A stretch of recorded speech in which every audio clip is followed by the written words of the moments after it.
Assalamualaikum warahmatullahi wabarakatuh. Kami dari kumpulan Flying Einstein pada hari ini akan membentangkan roket kami yang bernama Space Y, iaitu roket ni bertujuan untuk dilepaskan sebagai trajektori, manakala untuk roket parachute kami bernama Vobo untuk ujian parachute. Jadi kami akan bentangkan melalui video ni.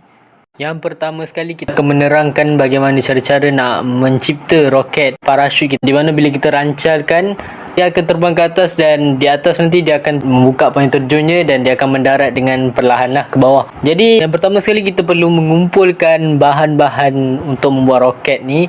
Contohnya kita memerlukan botol air berkarbonat dan beberapa fail keras. Kami menggunakan fail keras untuk mencipta sayapnya, serta kami menggunakan kertas warna untuk mencipta kepala roket. Bagi payung terjun pula, kami menggunakan plastik hitam yang nipis serta benang untuk kami buat tali disambungkan kepada botol, supaya botol tu boleh tersangkut dekat payung terjun tu lah. Yang kedua, setelah kita mengumpulkan semua bahan-bahan roket, kita perlu bentukkan dululah semua bahan-bahan tu menjadi bahagian-bahagian pada roket sebelum kita lekatkan bahan-bahan tu.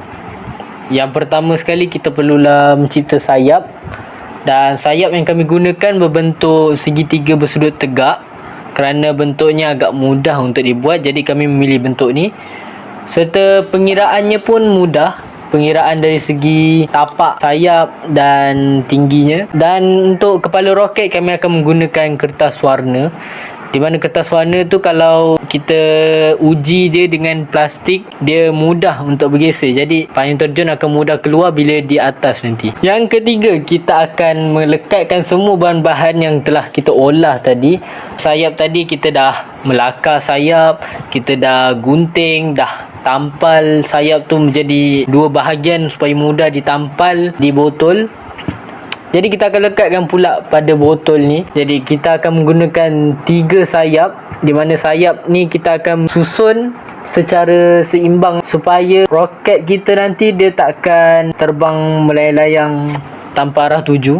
Dan kita akan letakkan juga kepala roket ni, tapi sebelum kita lekatkan kepala roket, kita akan membuat satu tempat untuk kita ikatkan dulu benang kita ni, supaya botol tu senang nak diikat bersama parachute. Yang keempat pula, kita akan sediakan bahan-bahan nak buat payung terjun, di mana kita akan sediakan plastik hitam yang nipis, benang untuk kita ikat pada payung terjun nanti, dan kita memerlukan penembuk lubang serta seletip, di mana seletip kita akan seletip pada bahagian-bahagian hujung plastik ataupun hujung payung kita nanti. Dan bahagian yang dah diseletip tu kita akan tebuk menggunakan penembuk lubang, dan kita akan ikat menggunakan benang, supaya nanti plastik hitam tu kan nipis, jadi kita tak nak plastik tu terkoyak. Jadi kita perlu seletip dulu supaya dia agak keras di bahagian hujungnya.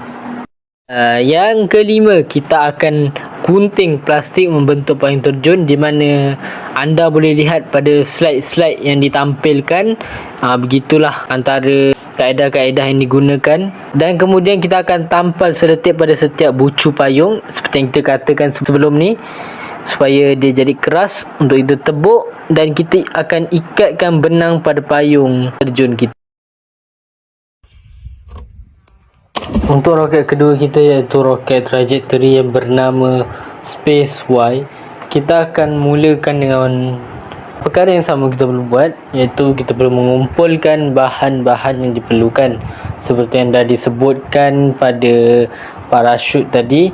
Bahan-bahannya seperti botol berkarbonat dan fail-fail keras, kertas warna. Tapi ada perubahan bahan, di mana kepala roket kami tidak menggunakan kertas warna, melainkan kami menggunakan fail laminate dan ditambah dengan seletip supaya dia lebih kuat bila terhentak di tanah. Kemudian sama juga macam yang parachute, yang keduanya kita akan bentukkan bahan-bahannya seperti sayap dan kepala roket.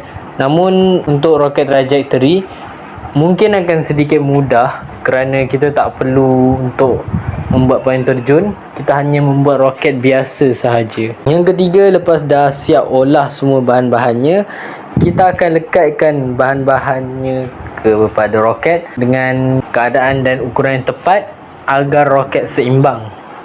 Dan sebelum tu, lupa untuk beritahu bahawa di bahagian kepala roket kita akan letakkan pemberat supaya roket akan tertumpu menuju ke bahagian depan. Jadi roket tu tak adalah dia tiba-tiba melencong ke tempat lain ke, atau dia bergerak secara rawak. Dia akan tertumpu pada satu titik sahaja.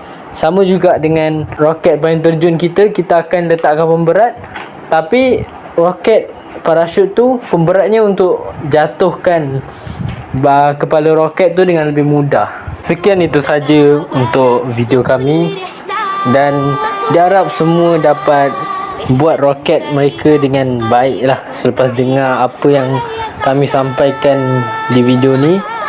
Dan ya, Assalamualaikum.